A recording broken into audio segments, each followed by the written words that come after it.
Mestre Jesus, Mestre Jesus, Deus, peço nesse momento que jogue sobre nós a luz, para que possamos recolher o aprendizado do Evangelho que tanto nos faz falta nos dias de hoje. E que Deus possa iluminar essas pessoas para que tudo corra bem e para que possamos ensinamentos de Jesus. Que assim seja. Muito bom, obrigado, Alice, pela prece, obrigado a todos pela presença em mais um estudo do Evangelho, dando sequência ao estudo do livro O Evangelho segundo o Espiritismo. A gente já está no final, né? Aquela parte das preces, e para continuar hoje, quem vai apresentar é o André, que vai falar sobre preces pelos mortos, né? E pelos espíritos sofredores. É isso, André? Exatamente, João. Então, tá com você, André. Vou compartilhar aqui.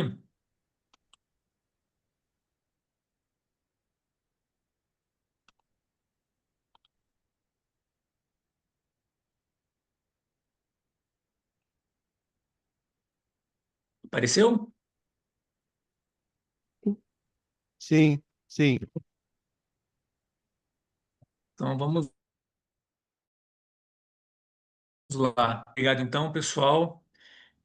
Dando continuidade aí ao estudo do livro Evangelho segundo o Espiritismo, do capítulo 27, intitulado Pedi e obtereis. Nós vamos falar então da prece pelos mortos e pelos espíritos sofredores.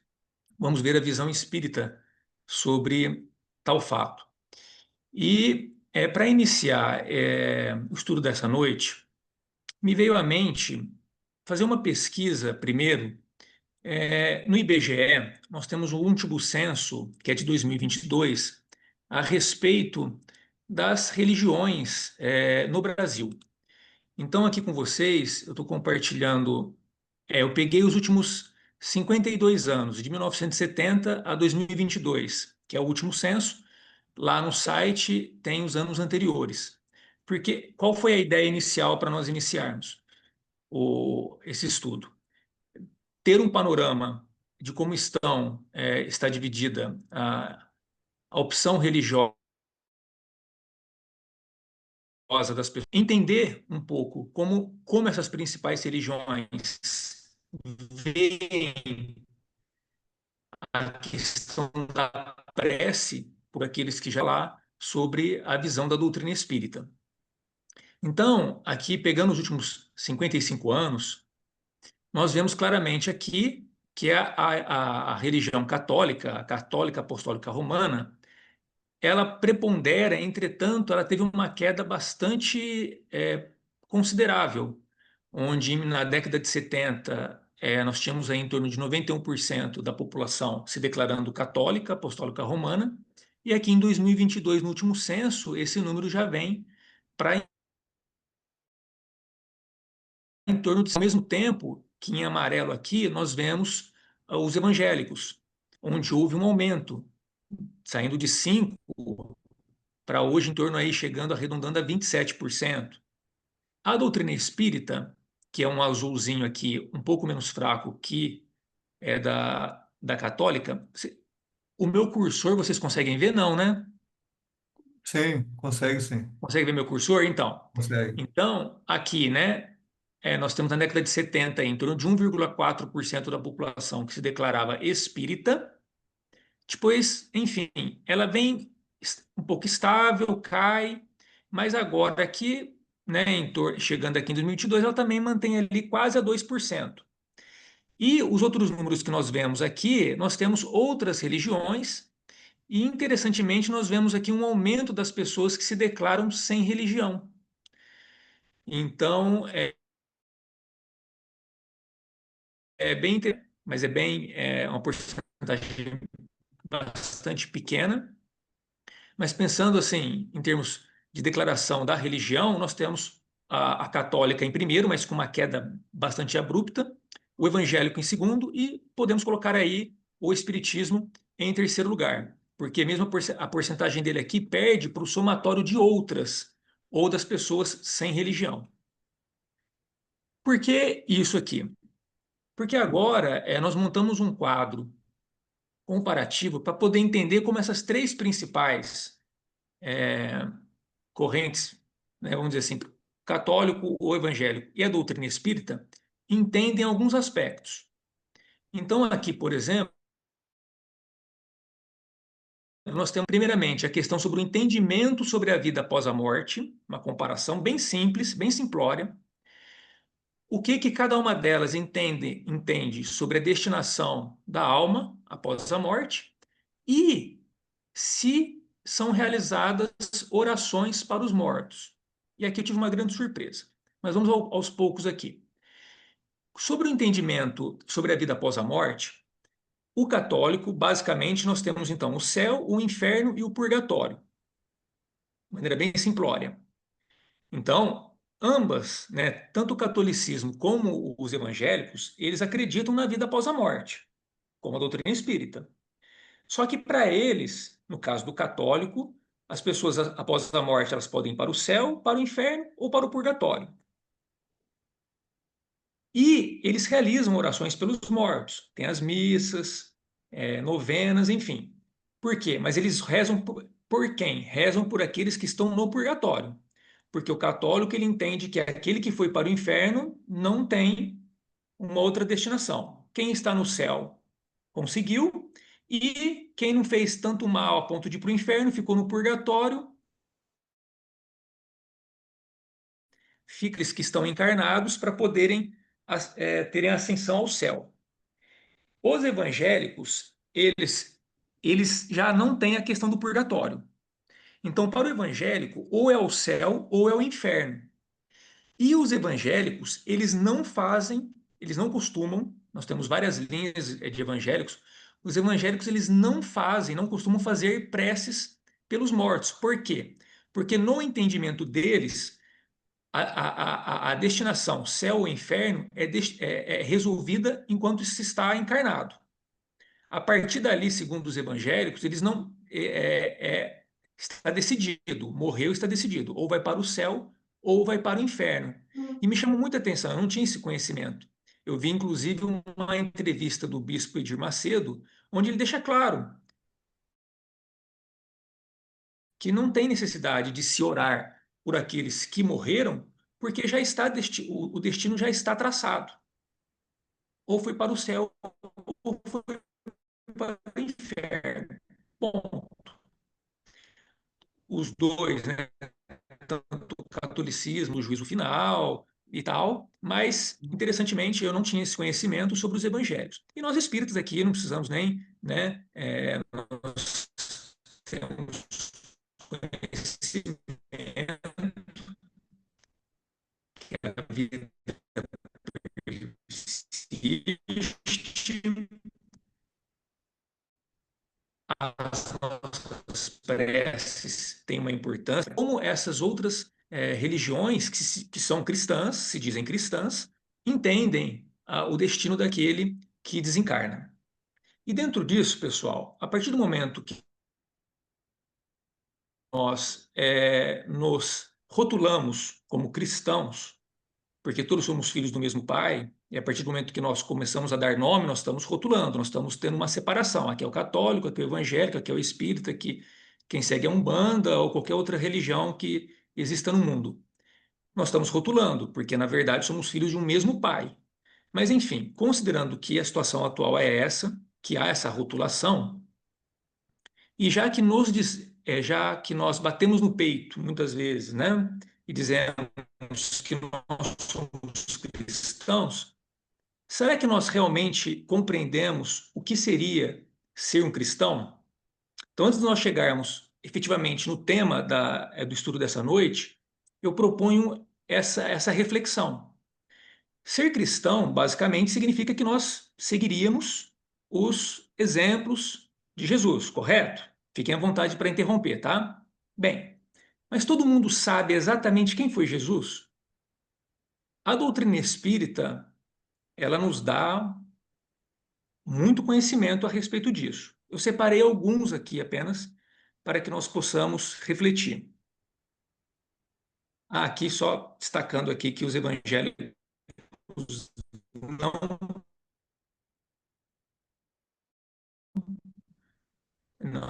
oram por aqueles que morreram. Em 625, Kardec elabora a seguinte pergunta: qual o tipo mais perfeito que Deus ofereceu ao homem para lhe servir de guia e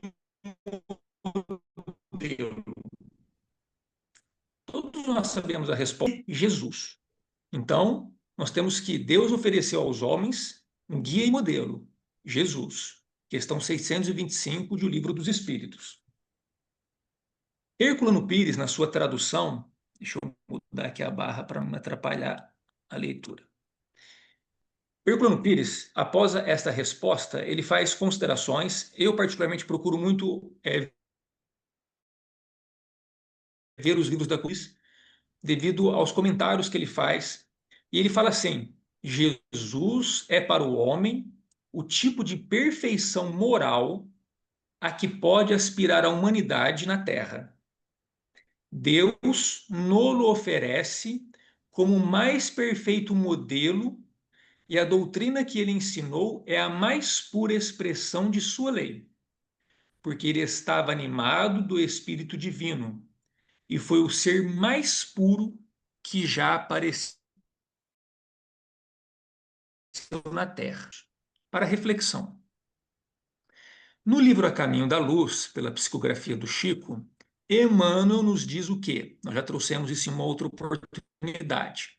Lá no capítulo 1, intitulado A Gênese Planetária, a Comunidade dos Espíritos Puros, Emmanuel diz que Jesus é um dos membros divinos que faz parte de uma comunidade de seres angélicos e perfeitos.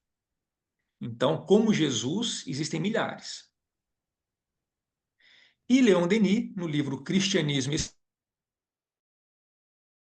Espiritismo 6, quando ele fala sobre a alteração do cristianismo, os dogmas, ele deixa claro que Jesus é o governador espiritual do planeta Terra. Então, aqui, pessoal, lembrar de quem é esse espírito. Quem é esse espírito? Logicamente que aqui é apenas uma pequena pincelada para refletirmos. Porque ao nos dizer seguidores de bem, se realmente estamos agindo conforme aquilo que ele aqui exemplificou. E, para acrescentar, eu trouxe algumas informações aqui sobre os primeiros cristãos. Aqueles cristãos que vieram logo após o Cristo. E o livro Ave Cristo, psicografado pelo Chico, Emmanuel traz informações junto da história que é contada. Eu estou lendo ele novamente. Lá, Emmanuel vai trazer algumas informações que nós vamos compartilhar aqui sobre como eram esses cristãos. E aí fica a reflexão para vermos se nós nos assemelhamos a eles, se aqueles outros que nós conhecemos que se dizem cristãos têm alguma semelhança com aqueles que vieram a passa no ano 200, no século II após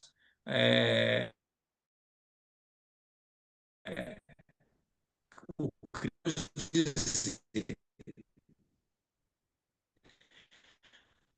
Os cristãos é de todos, pela boa vontade, pela humildade sincera, pela cooperação fraternal e pela diligência que empregavam no aperfeiçoamento de si mesmos. Só com essa frase já dá vontade para mim de sair correndo. Mas tem mais. Emmanuel diz assim: amavam-se reciprocamente, estendendo os raios de sua abnegação afetiva por jamais traindo a vocação de ajudar sem recompensa, ainda mesmo diante dos mais renitentes algozes. Quantos desses não deram os seus corpos às festas? Mas tem mais um pouquinho para poder deixar a gente hoje com um pouquinho de insônia. Ao invés de fomentarem discórdia, jungidos à canga da escravidão, honravam no trabalho digno a melhor maneira de amparar-lhes a libertação. Sabiam apagar os pruridos do egoísmo para abrigar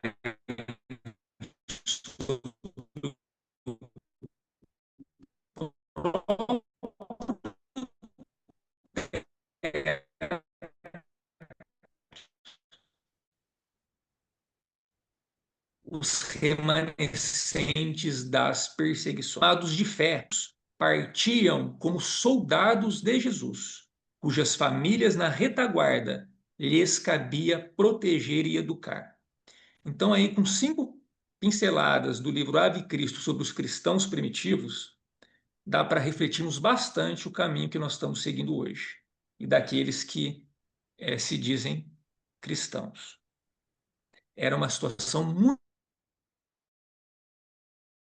diferente, não que não há verdadeiros cristãos, mas eles se entregavam às feras com a certeza da imortalidade da alma.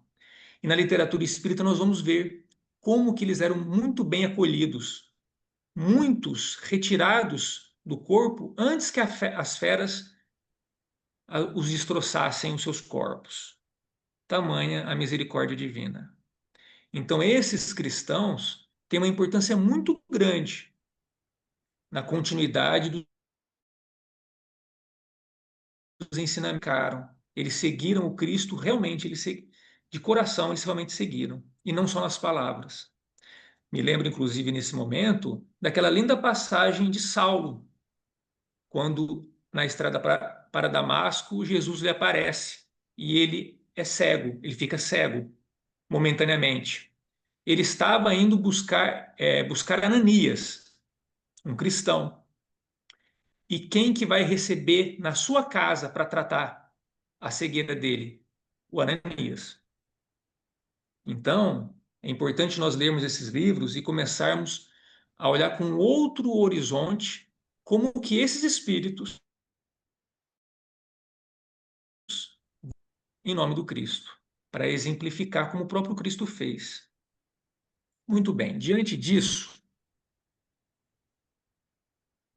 vamos então entrar no tema, depois desta introdução, os espíritos sofredores, que se encontra lá no Evangelho segundo o Espiritismo. Deixa eu ver aqui só um minutinho. Ajuste aqui.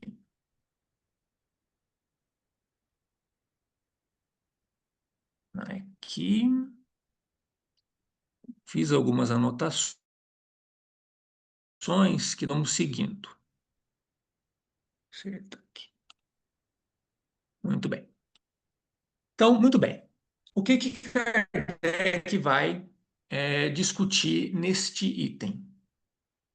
Ele fala assim, que os espíritos sofredores, eles reclamam preces, e essas lhes são de utilidade, pois ao verem que são lembrados, sentem-se menos abandonados e menos infelizes. Ou seja, com toda a experiência, com, toda, com todo o material que Kardec pôde coletar, ele vai trazendo aqui para nós conclusões de tudo aquilo que ele estudou. E deixa claro que para aqueles que já desencarnaram e que sofrem no além-túmulo, as preces são de uma grande importância, de grande importância. E ele fala assim, é nesse sentido que ela pode não somente aliviar, mas abreviar, ou seja, aqui nós vamos em seguida discutir, Kardec vai discutir a ideia que prepondera lá nos católicos, nos evangélicos. Mas na largada aqui de início, é importante, ele já deixa claro que as preces têm uma grande importância para esses espíritos. Com a doutrina espírita, todos nós, abriu-se o véu e nós temos plena, não só certeza, mas conhecimento da vida verdadeira nossa, que é a vida do espírito. Somos espíritos imortais num processo evolutivo. E, ao desencarnarmos, Kardec verificou, junto aos espíritos superiores que lhe trouxeram as mensagens, de que a vida prossegue e de que, logicamente, nós vamos estar vivendo, após o desenlace, o resultado daquilo que nós fizemos enquanto estávamos encarnados. Então, como estamos num planeta que ainda, no seu processo evolutivo, ele é de expiações e provas, a dor, o sofrimento, ela se faz muito constante. Então, como muitos de nós ainda não despertou para a vida espiritual, ao desencarnar, entramos em desespero, os que são apegados ao dinheiro querem o dinheiro de volta, e aí nós temos inúmeros exemplos. A pessoa amada que... Enfim, isso a doutrina espírita está cheia de exemplos de como que nós ficamos após o desenlace. Então, são situações bastante complexas. E nós vamos abandonar os nossos irmãos, que as preces têm uma grande importância para esses espíritos. Mas vamos seguir. E aí Kardec ele começa a fazer algumas indagações e vai discutir essas indagações para mostrar a importância. Então, pensando naquela hipótese, né, de que foi para o céu, para o inferno, o juízo final, enfim. Ele fala assim, perguntamos se mesmo com essa hipótese é cristão, ele utiliza, que está exatamente como ele está lá no livro, recusar a prece pelos réprobos. Então ele começa a fazer questionamentos, que era muito comum de Kardec dentro da sua didática. Questionamentos para que nós possamos refletir. Então, perguntamos, será que é lógico? Será que é caridoso? Porque ser cristão está atrelado à caridade. Ser cristão está atrelado a amar ao próximo. Então, do desencarne, nós vamos esquecer os nossos irmãos? Ele diz assim, essas preces, considerando que essas preces fossem, não tivessem, né, não tivesse potência alguma, não tivesse nenhum efeito, ele fala assim, essas preces, por mais impotentes que sejam para para libertá-los, não serão para eles uma prova de piedade que poderá minorar-lhe os sofrimentos? Porque, lembrando do entendimento do evangélico, por exemplo, não faz sentido para eles a oração por esses espíritos. Para o católico, só faz para aqueles que foram para o purgatório. Para quem foi para o inferno, estão eternamente destinados ao sofrimento. E Kardec faz essa pergunta. Pudesse ser uma prece, porque, logicamente, nós sabemos que existe uma lei de ação e reação. É uma lei divina. Ou seja, toda ação há uma reação. As ações benéficas, nós colhemos coisas benéficas. Quando nós nos equivocamos, nós vamos ter que reparar. Ou seja, esses espíritos que estão sofrendo, será que as preces não podem, ao menos, diminuir o sofrimento deles, ajudá-los a acordar para a verdadeira realidade espiritual? É esse o questionamento que Kardec está fazendo. Quem está atacado de mal incurável, não havendo, portanto, nenhuma esperança de cura, deve-se abandoná-lo sem nenhum alívio? Então vamos pegar um exemplo muito comum na época do Cristo, que todos sabem que existiam os leprosos. Ou seja, a pessoa contraiu a lepra, que é a hanseníase, é um mal naquela época incurável, diferentemente de hoje. Então nós vamos deixar a pessoa, vamos abandoná-la? Ela não tem outra saída? Essa é a analogia que Kardec usa. E está correto. Vamos trazer por. Vamos ter um pai. Se for uma mãe, não importa. Então, esses questionamentos de Kardec são muito interessantes. Porque hoje, por exemplo, nós temos a hanseníase com tanta intensidade como tínhamos na época do Cristo. E muitos de nós nem sabíamos disso. Só que hoje nós temos tratamento. Hoje nós temos cura. Naquela época não tinha.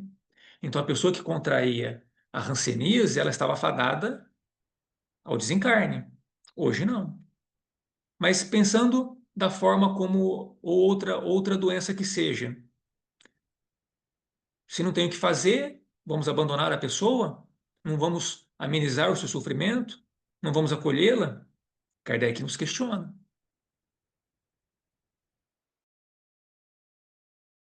E aí ele os réprobos pode estar uma pessoa que você já cara, um amigo, talvez um pai, uma mãe ou um filho. Porque nós, para apontarmos o dedo para os outros, é fácil. Mas quando a dor bate na sua porta, como fica? Como nos comportamos? Essa é a reflexão que nós temos que fazer. É fácil falar, desculpa, é fácil nós apontarmos o dedo para pessoas que nos são estranhas, mas nós nos dizemos cristãos e esquecemos que eles são nossos irmãos em processo evolutivo. Então, a doença, vamos abandonar o filho? Ele não tem chance? Ou uma outra situação, um filho opta pela criminalidade. Nós vamos abandoná-lo? Virar as costas para aquele que nós amamos e auxiliamos a retornar ao planeta? São esses questionamentos que Kardec está fazendo aqui. Da mesma forma que ele está fazendo essa analogia com as pessoas que estão encarnadas, isso serve para aqueles que estão desencarnados, porque a vida não cessa, é a vida orgânica que cessa, não é a vida espiritual. Os sofrimentos continuam. O que ele sentia até cometer o ato é inclusive amplificado. A dor é maior de ver que ele não conseguiu deixar para trás todo o sofrimento que ele tinha. Vamos deixar ele, vamos virar as costas para esse irmão que optou por esse caminho equivocado? Que cristãos que nós somos? É isso que Kardec está querendo trazer para nós. E ele deixa claro: não, isso não seria cristão. Por isso, algumas informações sobre o Cristo e em seguida sobre os primeiros cristãos. Porque a doutrina espírita tem esse objetivo de trazer novamente o cristianismo primitivo ao planeta. Trazer o verdadeiro sentimento do cristão. E não esse ao qual nós deturpamos ao longo das nossas encarnações e que nós vemos hoje. A doutrina espírita é o consolador prometido. Jesus já anunciou há 2000 anos a doutrina espírita. Ele já sabia que nós deturparíamos a sua ideia. Kardec continua assim: negar a eficácia da prece seria negar a eficácia da consolação, dos estímulos e dos bons conselhos. E isso equivaleria a negar a força que aurimos de assistência moral dos que nos amam. Negar a eficácia da consolação. A prece já vem sendo estudada há algumas semanas aqui neste capítulo. Então, quem pôde acompanhar já entendeu a importância que ela tem. Salvo engano, Chico dizia que a prece de uma mãe não abria as portas do céu, arrombava as portas do céu. Salvo engano, vocês me corrijam depois, tá? E aí Kardec, então, ele pega, vamos lá, essa ideia aí de imutabilidade dos desígnios divinos. Vamos vê-la com mais profundidade. Então, já está definido que o que você fez já vai determinar para onde você vai, céu ou inferno. Ok. Mas, segundo Kardec, essa imutabilidade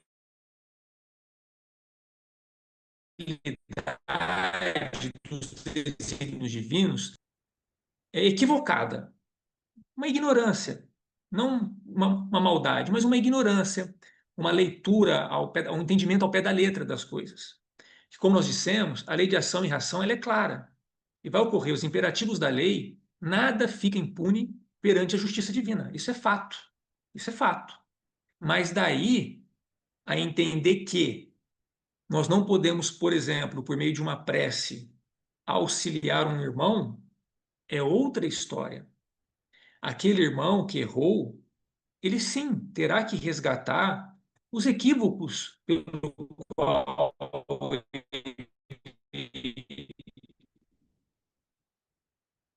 ele escolheu. Deus dará a ele tantas oportunidades quanto forem necessárias para o aprimoramento espiritual dele. Se nós, na nossa condição, ainda muito longe da angelitude, nós não somos capazes de desejar para os nossos filhos um sofrimento eterno, como que Deus seria capaz de fazer isso com seus próprios filhos? Não faz sentido. Não faz sentido. Ela acaba, né, gerando uma falsa interpretação, como diz Kardec, uma ignorância da lei no que concerne à penalidade futura. Porque aqueles espíritos que erraram, como nós, terão que resgatar, mas não significa que estão destinados eternamente a sofrerem. Nem aquele que nós entendemos, que nós conhecemos no mundo, como sendo a pessoa mais perversa, que está presa num local de alta periculosidade, que seja, aquele ser, aquele espírito, tem alguém que o ama. E ele ama alguém também, por mais endurecido que ele esteja. Ele escolheu um outro caminho, um caminho mais árduo, mas a própria lei divina colocará ele novamente nos trilhos. Será doloroso? Sim, será doloroso. Mas desampara nenhum de seus filhos. E Jesus é nosso modelo e guia. Deixou claro que nenhuma de suas ovelhas ficaria para trás. Então, essa leitura ao pé da letra, essa ignorância, essa interpretação equivocada, faz com que muitos irmãos nossos virem as costas para aqueles que desencarnam, que morrem. Ah, aquele foi para o inferno, ponto. Aquele foi para o céu. Ah, quem foi para o purgatório, no caso do catolicismo, esse tem uma chance de ir para o céu. Porque o purgatório ele vai surgir para aqueles que, né? Ah, não sou tão ruim, mas também não sou tão bom. Então, criaram essa fase intermediária aí. Essa que foi a ideia. Nós vamos virar as costas, independentemente, vamos virar as costas para os irmãos? Não é um ato cristão determinar que algum irmão nosso vai ficar eternamente sofrendo no fogo do inferno. Tem os termos aí que são utilizados. Não faz sentido, porque nós não seríamos capazes de fazer isso com uma pessoa que nós amamos. Se nós, na nossa infinita ignorância ainda sobre as leis divinas, dentro dos nossos de seres, né, que ainda se equivocam em suas escolhas, não somos capazes de querer isso para um ser amado, como que Deus, essa inteligência suprema, para algum de seus filhos? Não faz sentido. Daí a necessidade de termos uma fé raciocinada. Muito bem. E Kardec vai dizer sempre a consequência. Isso não muda. Não há uma única infração à lei de Deus que não tenha a sua punição. Mas entendamos aqui que punição, Deus não pune ninguém. Deus não é um ser antropomórfico da forma como nós trouxemos ao longo dos últimos séculos. Deus está ainda longe de nós entendermos, compreendermos a realidade de Deus. Tanto que Kardec pergunta o que é Deus e não quem é. Então, a lei divina, ela é clara para todos os seres da criação, para todos. Não só do planeta Terra, mas de toda a criação. É a mesma lei imutável de um Pai amoroso e bondoso, infinitamente bondoso. Mas a partir do momento que nós infringimos, nós temos que resgatar. E nós, a visão de punição vem da nossa falta de compreensão sobre a lei divina. Porque nada mais é do que uma colheita por um plantio equivocado. A severidade do castigo é proporcional à gravidade da falta. Lógico, cada erro implica em consequências. Então, de acordo com o grau do erro, nós temos consequências diferentes. Mas não vamos nos prender à letra Q. Quando ele fala da severidade do castigo, por nós. Não há castigo divino, não há punição divina. Nós nos sentimos punidos.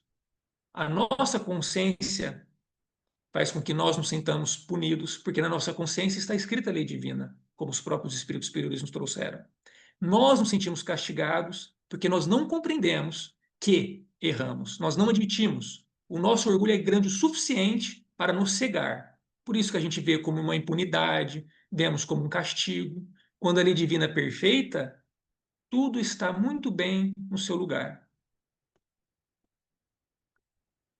Temos ainda a duração desse, abre aspas, castigo, dependentemente da falta, ela é indeterminada, porque ela fica subordinada ao arrependimento do culpado e ao seu retorno ao bem. Ou seja, a doutrina espírita nos traz as informações do além-túmulo, deixando claro que depende exclusivamente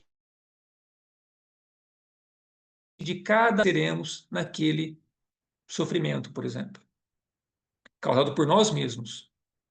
Depende de cada um de nós. Não é Deus que determina o tempo que você precisa sofrer. Não. Nós precisamos acordar para a realidade. Nós precisamos nos libertar das nossas próprias amarras para levantar a cabeça e seguir em frente. Porque o auxílio espiritual não falta a nenhum dos seus filhos. Mas nós não conseguimos enxergar. Nós estamos presos à matéria, presos aos prazeres, presos às paixões. Então é um processo.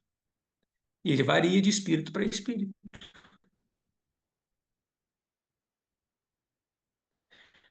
Da mesma forma que aqui em que, por exemplo, possui algum tipo de vício, mas ela não enxerga que ela tem problema, ela não enxerga que ela precisa mudar os seus hábitos.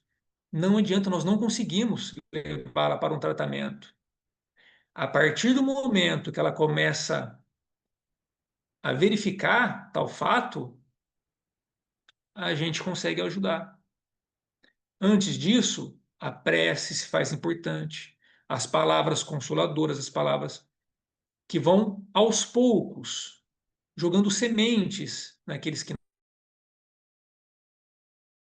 nós tanto para que eles despertem, porque a própria vida também colocará eles em situações para que eles possam refletir. Eles vão começar a colher os frutos daquele caminho equivocado. Nós vamos abandoná-los? Não. Nós estamos ao lado deles, procurando ajudar. A hora que eles derem a chance, nós vamos auxiliá-los de maneira mais efetiva. Isso acontece conosco, encarnados, e é como as equipes espirituais trabalham conosco. Nem se Jesus viesse especialmente para alguém aqui e a pessoa ela não quer, o livre-arbítrio é respeitado, mas o processo evolutivo ele vai acontecer. Vai doer mais? Vai. Mas ele vai acontecer. Então, nós vemos no próprio exemplo do Cristo que em nenhum momento ele tolhe a liberdade de nenhum de seus apóstolos, de ninguém. Não há nenhum relato a respeito disso. E não faz nenhum sentido que tivesse algo nesse sentido, porque não foi isso que ele exemplificou para nós. O livre-arbítrio é respeitado, mas ele nos exemplifica, ele nos traz um ensinamento. Cabe a nós o entendimento e colocar em prática. Isso é nosso. Nós temos uma responsabilidade. Quando nós estamos na sala de aula, o professor não nos traz as informações, o conhecimento, só isso é necessário? Não. Nós, como alunos, precisamos o quê? Estudar, colocar em prática. É assim que funciona. Não dá para nos esforçarmos pelo outro. Há um limite onde nós podemos chegar. O outro é necessário que ele saia da sua zona de conforto, da sua inércia. E a própria vida tem os seus mecanismos para que isso ocorra. Não sejamos nós um instrumento disso. Vamos estar ao lado, vamos auxiliar, mas não cabe a nós punir alguém, até porque nós não temos esse poder. Desde que o culpado clame por misericórdia, Deus o ouve e lhe concede esse remorso. Não basta. Diferentemente de outros irmãos que pensam que se arrependeu no leito de morte, está tudo resolvido, nós sabemos que não. Como nós sabemos? Pelo trabalho de Kardec com os espíritos que partiram, que vão nos trazer as informações. O remorso, o arrependimento, ele é importante, sem dúvida alguma, mas ele é só o primeiro passo. Aquilo que foi feito e que prejudicou o próximo tem que ser reparado.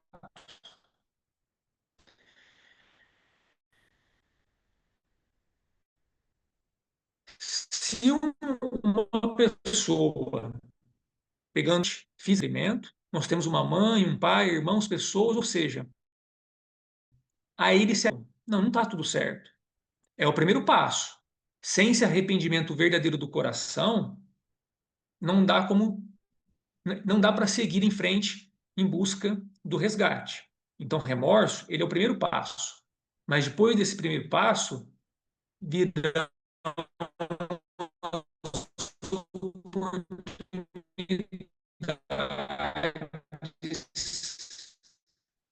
a reparação ou prolongá-lo indefinidamente. Então, nós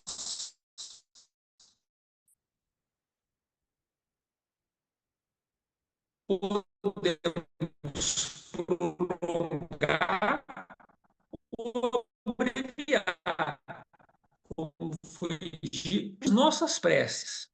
Lhe inspiramos, agora referindo-nos aos desencarnados. Então, pelas nossas preces, nós encarnados, se inspiramos a eles à vontade, se o amparamos, encorajamos, se pelos nossos conselhos lhe damos as luzes que não faltam, que derrogue a sua lei, tornamo-los instrumentos da execução dessa lei de amor e caridade, da qual ela sim nos permite participar, para darmos nós mesmos uma prova da caridade. O que Kardec está querendo dizer aqui? Que as nossas preces para aqueles que sofrem é um ato de caridade para com o próximo. Porque os espíritos, muitas vezes, em sofrimento, eles estão acuados, eles estão com medo. Se a nossa prece, como diz Kardec, for capaz de dar coragem, for capaz de dar um alento naquele sofrimento, for capaz de inspirar eles a mudança, fizemos a nossa parte, pessoal. Fizemos a nossa parte. Achar que só porque ele está lá sofrendo, ele mereceu sofrer, ele merece sofrer. Não é assim que tem que ser o nosso pensamento. O pensamento cristão não é esse. É aquilo que nós trouxemos aqui no livro Ave Cristo. Os primeiros cristãos deixavam o orgulho de lado para acolher quem quer que estivesse precisando. Saulo de Tarso, um perseguidor dos cristãos, foi amorosamente acolhido na casa de Ananias, aquele que ele iria aniquilar a vida física. Não podemos esquecer que nós podemos contribuir de alguma forma com aqueles que partiram e que sofrem. Porque, como com certeza já estudado aqui nas semanas anteriores, o nosso pensamento ele vibra, é energia, ele chega até esses espíritos. E chegando até esses espíritos, são bálsamos que eles recebem. Momentos que eles conseguem respirar melhor, tirar um pouco daquela carga. Então, é um ato de caridade nós fazermos uma prece por aqueles que partiram e por aqueles que sofrem. Não só por eles, mas também a prece, de maneira independentemente para quem é dirigida, ela chega. As vibrações positivas chegam. E quando é para o espírito sofredor, o alívio, a sensação que traz a ele é muito grande. Se equilibrar na novo ciclo que se iniciava. Na própria obra de Kardec, nós temos diversos exemplos, salvo engano, no livro Céu e Inferno, nós temos também. Então, os próprios espíritos vêm nos dizer que sim, fazer a prece por aqueles que sofrem, que já partiram, faz bastante a diferença, ajuda.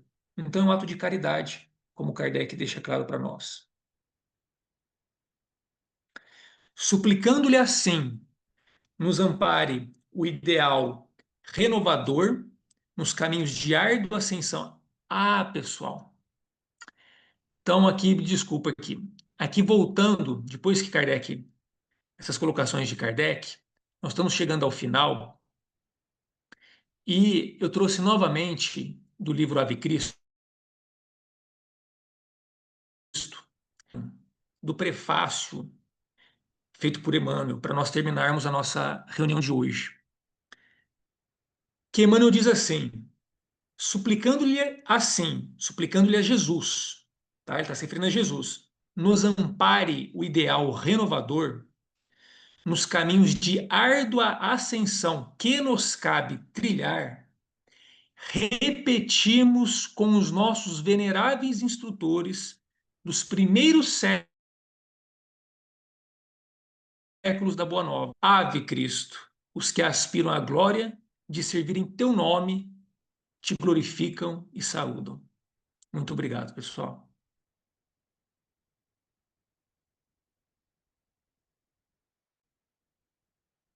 Muito obrigado, André, né? Obrigado, André, pela apresentação. Eu não vou falar muito porque gente, a internet daqui está muito ruim. Eu até fechei a câmera para ver se melhora, mas se vocês ficarem ouvindo do jeito que nós ouvimos o André aqui, com a voz falhada, do jeito que estava a internet ruim, vocês vão ver depois na gravação. Então eu vou falar bem rápido, porque eu sei que o problema da internet é aqui. A sua voz está boa, viu, João? Tá, mas é que quando começa a falhar é terrível, mas por enquanto tá bom. É, André, é incrível, né? Como a gente já leu o Evangelho um monte de vezes, e hoje de novo. E quarta-feira, antes de ontem, nós tivemos um estudo do livro Evolução em Dois Mundos, que eu vou fazer um comentário que das outras vezes que eu li esse mesmo trecho, eu nunca fiz, porque eu não tinha conhecimento do trecho que você apresentou quarta-feira, André. Você lembra daquela parte que eu até comentei, que você falou que o espírito que desencarna, ele fica. O tema era a simbiose espiritual. E estava falando do espírito que desencarna, que parte para outro plano. Ele fica muito assustado, porque tudo é novo, ele fica longe dos seus entes queridos que estavam do lado dele, às vezes irmão, pai, filho, e alguém chora num canto ou faz uma prece para ele, ele chega junto porque ele se sente acolhido por aquele sentimento de saudades que é externado na direção dele. Então ele fica lá, como se fosse um colinho, né? Sim. Porque ele está precisando de um acolhimento. Então eu estou fazendo esse comentário e eu estou achando incrível, porque olha como a visão do evangelho da gente muda de acordo com o que a gente estuda. Eu estou falando de um estudo que aconteceu antes de ontem, que eu nunca tinha visto. Então é muito interessante. Tudo que você falou, André, achei muito legal. As comparações que você falou com as outras religiões, né? Espiritismo, evangélico, catolicismo. Se faz prece para os outros, né? Se faz prece para as pessoas que desencarnam. Isso é muito relevante essa lição, né? E deveria ser divulgada para muito mais gente, para saber o valor da prece para quem desencarna, né? Principalmente investindo em nós mesmos, porque quando a gente desencarnar, tomara que façam prece para nós também, né? Então, Com certeza. vou parar por aqui, mas é só um último comentário que eu achei interessante, quando você falou dos primeiros cristãos. Que coisa, né? Sabe que eu pensei, André? Lembra daquele diálogo do livro Há 2000 anos entre Públio Lentulus e Jesus, quando eles dão de cara, né, na beira de um lago lá? E Sim. Jesus fala assim: ou você me aceita agora, ou daqui a alguns milênios. Isso é. Está no seu querer. É, André, nós quisemos daqui a alguns milênios. Só agora que nós estamos aceitando. Porque com certeza a nossa opção não foi aceitar Jesus naquela época, né? E agora que nós estamos aprendendo. Daí você vê a diferença entre os cristãos daquela época e a gente, né? Porque a gente não quis mesmo, né? Vamos abrir para os comentários agora. Alice, quer comentar alguma coisa? Uma que eu achei isso tudo muito bonito. E outra, assim, que às vezes eu fico lembrando dos, sabe, infelizmente também, dos meus pais que não conversam mais comigo e tudo. Mas também lembrar que eu tenho que orar por eles, que é muito falta de entendimento. Talvez o amor deles ainda não entende. É meio complicado assim, mas é interessante saber que a prece sempre ajuda. Sim, muito bom. Vitor? Oi, pessoal, boa noite a todos. Agradecer ao André pelo estudo, pela apresentação, né? Dá para ver que foi muito dedicado, muito estudioso. E esse assunto prece, ele é um assunto assim muito falado, né? E vai continuar a ser, irá continuar a ser muito falado, né? Porque o assunto não se esgota nunca, né? A importância da prece. é, Ela é, né, muito subestimada por nós, né? É uma potência, né? Os grandes autores espirituais, Kardec e os autores, né, Herculano Pires fala isso, que é uma potência, né, um poder, vamos dizer assim, ou uma ferramenta muito subestimada por nós. E é mesmo, né? No momento, nos momentos difíceis, nos momentos, né, turbulentos, a gente não se lembra de fazer uma prece. E quando a gente, mesmo quando a gente lembra, é difícil, né? É difícil. Nós sabemos daquela questão que, né, nós podemos orar em qualquer lugar, em qualquer momento, não precisa estar dentro do centro. Tudo isso nós sabemos quando, né, há uma certa turbulência na nossa vida, né? Daí a importância do centro espírita, porque querendo ou não, no centro espírita, né, há uma corrente fluídica, há uma proteção que você chega e você consegue se concentrar.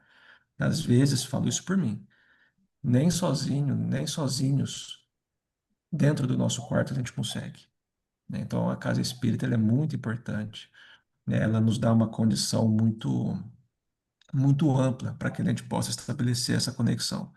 E olha que nós estamos encarnados, né? Somos espíritas, vamos no centro. Mas é isso que foi comentado. Imagina aqueles desencarnados, né? Um momento de turbulência, um momento de indecisão, de medo, né?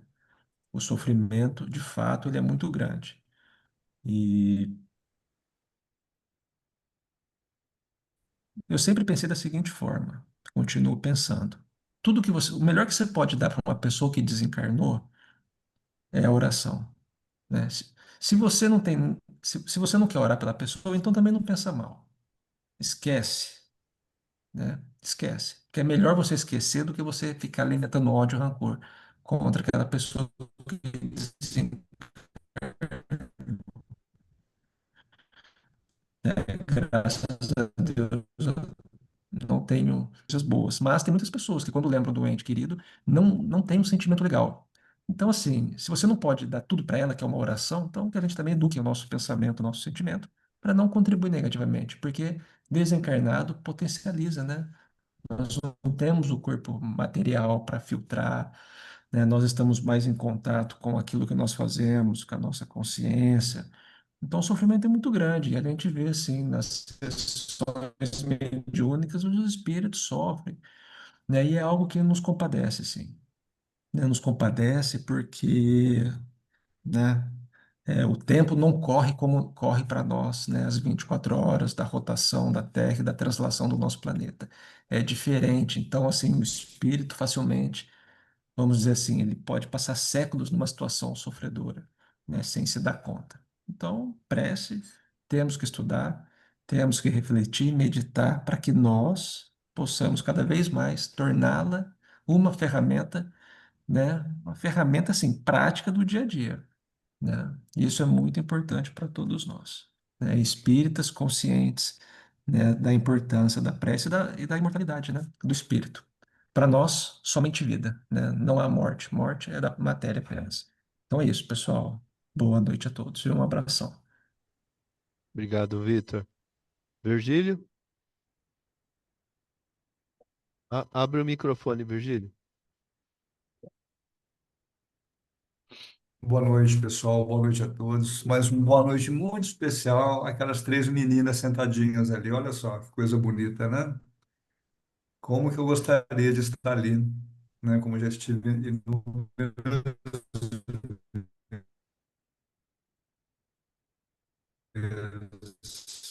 E logo estaremos de novo. Muito bonito. Elaboração muito interessante ao longo de toda a exposição sua, mas sustentado por aquilo que você apresentou no começo. No começo, o que que você nos apresenta? Você nos apresenta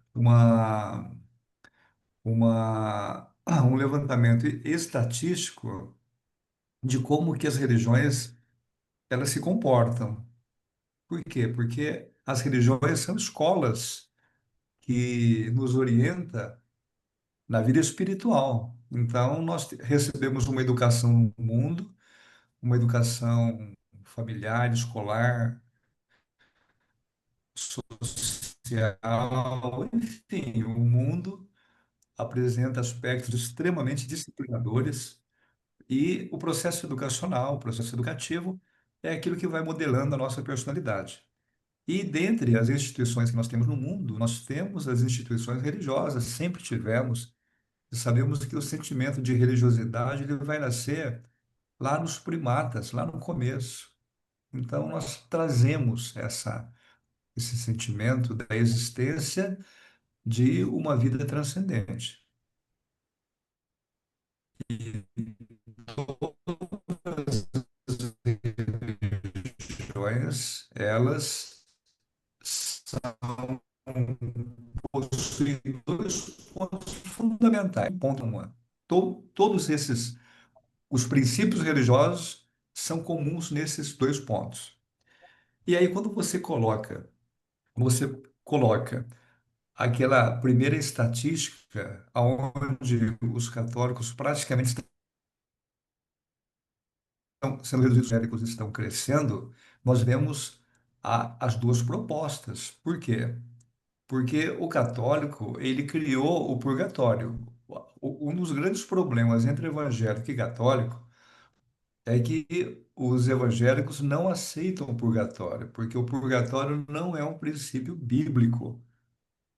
Então, os católicos criaram o purgatório, só que essa criação do purgatório é uma criação intuitiva e muito racional. Por quê? Porque não dá para criar só céu e inferno, ou seja, ou você está salvo ou está condenado.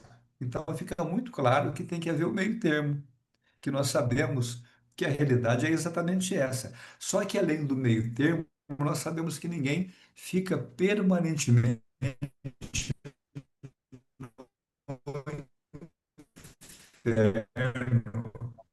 considerando a condição temporária que o espírito vive no umbral. Então, os católicos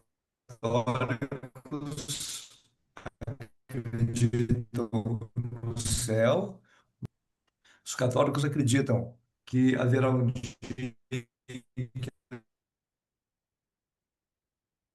nós passaremos a ficando, né, através do trabalho e alguns palestrantes, eles deixam muito claro, né, que mesmo nas esferas crísticas, o trabalho é muito mais intenso, né?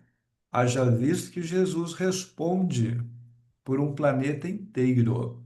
E como a criação divina é incessante, o que não vai faltar é trabalho nesse universo infinito, né? Aí o católico vem e fala sobre o inferno. Nós sabemos que o inferno não é uma localização, digamos, física, mas é um estado íntimo da alma.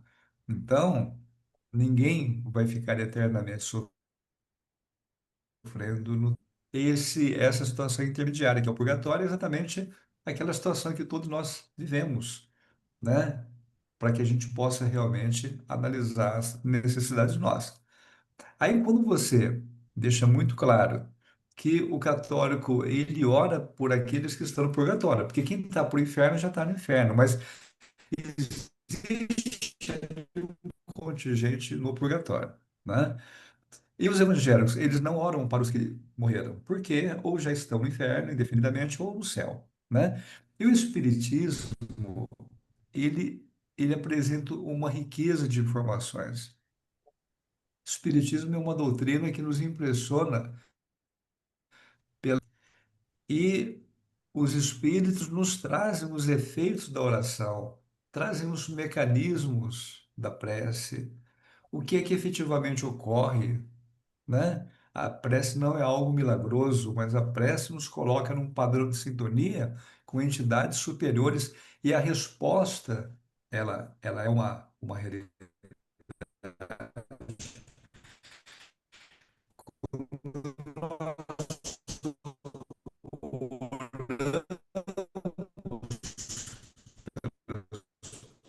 Pessoas, elas são beneficiadas. O Espiritismo nos oferece uma riqueza de informações sobre a prece, não como algo mágico, mas algo que efetivamente nos coloca num padrão de vibração, nos coloca em sintonia e as respostas de Deus, elas são uma realidade na vida de todos nós. Então, e você trouxe esse material para que nós pudéssemos refletir e ficou realmente muito bom essa apresentação. Então, nós passamos a refletir, a comparar e vemos que naquele primeiro slide seu, onde nós somos uma parcela muito pequena da população, mas existe uma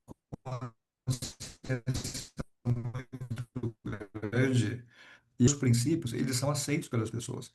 Quando nós conversamos com as pessoas sobre o espiritismo, elas concordam conosco, porque a lógica realmente é muito grande. Essa semana eu conversava com dois colegas de trabalho. Os dois têm altar em casa. Então, eles são muito religiosos, muito católicos, né? Mas quando eu falei que os seres da criação, né, evoluem, né, têm alma, têm emoções, a temática foi essa. Todos eles aceitaram, né? Aceitaram assim, eles assimilavam aquilo que eu falava de uma forma assim muito receptiva mesmo. Então, o Espiritismo é isso, é uma luz na nossa vida. E a prece é um recurso terapêutico que está ao alcance de todos nós. É isso aí, obrigado. Obrigado, Virgílio. Vou passar aqui, a dona Dirce quer falar. Ah, João, a gente quer ouvir o pessoal aí, João, por favor. Eu já pus o fio para estender, pode falar. Boa noite, André. Boa noite, dona Dirce. Tudo bem? Foi muito gostoso estar aqui vendo e ouvindo você falar com a gente. Foi muito bom, muito, muito, muito. Cada vez que você apresenta, você está melhor. Continue Obrigado. assim, que está muito bom. Para nós é um Todos prazer, nós, viu? né, temos que melhorar, nem só um Olha, pouquinho tem que melhorar. a dona Dirce, ela é extremamente positiva. Todo mundo que expõe, ela dá sempre esse reforço. Isso é muito bom, né? Motiva os expositores do céu. Que Jesus te ilumine, viu? Hoje e sempre. Obrigado. Quer falar? Eu quero. Boa noite, gente. É, Boa noite, Boa Aline. noite. eu ainda tenho, né, muitas dúvidas, estou conhecendo o Espiritismo agora. André parece um professor, realmente explica muito bem as coisas. E tudo que foi dito hoje prova o quão misericordioso Deus é, o quanto Ele nos ama. Usando o exemplo, né, de uma mãe, o quanto ela ama seu filho, ela não abandonaria, não deixaria ele para sofrer eternamente. E faz todo sentido, e é muito justo. Não tem como entender o fato de Deus deixar alguns de seus filhos para sofrer eternamente e outros serem escolhidos, porque ele não faria, na sua misericórdia, esse tipo de seleção, né? Nem diferença de cada um. Então, assim, só reforça, né, essas palavras que o André disse, o amor de Deus por todos nós, e que é igual e infinito, né? E é isso. Bom, muito bom. Então, já que o pessoal daqui está querendo falar, vou sentar aqui. É, eu vou pedir para a dona Dirce fazer a prece. Pode ser, dona Dirce?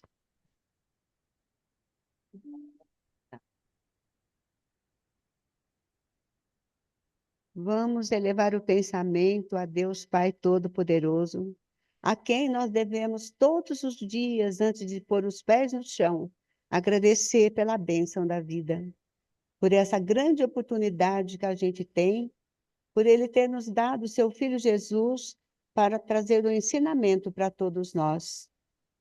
Deus de amor, de misericórdia, de justiça, nós te agradecemos, Senhor, por essa oportunidade. Agradecemos a Jesus pela luz maravilhosa que Ele tem e que ilumina todos os dias o nosso planeta e a nossa caminhada. Agradecemos a nossos irmãos do plano espiritual, que com certeza também estão aqui, ouvindo e também nos intuindo para que a gente entenda cada vez mais o que está sendo passado para nós. Pai nosso que está no céu, santificado seja o vosso nome. Venha a nós o vosso reino, seja feita a vossa vontade, assim na terra como no céu. O pão nosso de cada dia dai-nos hoje.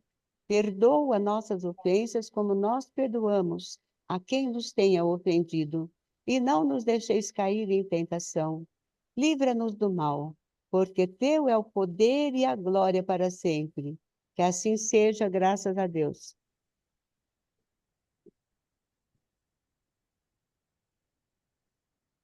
Muito bom.